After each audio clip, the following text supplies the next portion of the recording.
And from this moment on, the delegates who are going to advance have a 1 in 6 chance of becoming the new Miss Universe Philippines. From this final group, one will be crowned a Filipina Queen.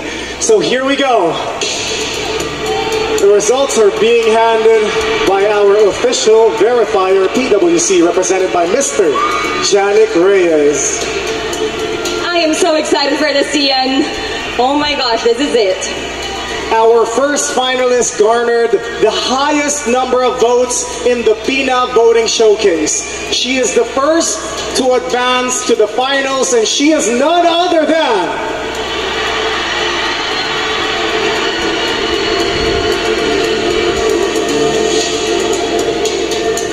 She is none other than Sultan Kudarat. Wow! Pasok niya pong Sultan Kudarat!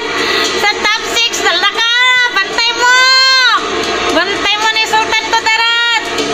Banat Sultan Kudarat! Ato ni! Uy! Next in the finals and still has a chance to be crowned is... Sirolan Laguna! Wow! Pasok na! Sinaluan!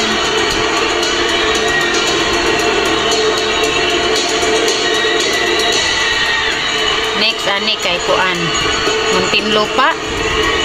Muntinlupa na ni. You have made it this far.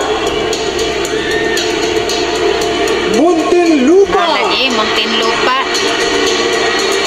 Muntinlupa. Next is Iligan City. There's no turning back now. Taguig! Ay, Taguig. No, Taguig ka. Hindi na murag silupin. Hello. It's your night. Cebu City. Uy, patay na. Cebu. Hala, patay si Atisa. Patay. Na, pag di makasulod si Atisa And dun eh. completing the top 6 finalists is you!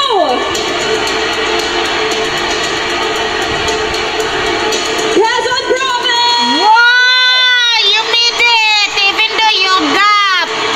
You made it! Kahit nadulas ka! Oh, ayan na! Grabe ka intense! Pasok! Kahit nadulas! Congratulations.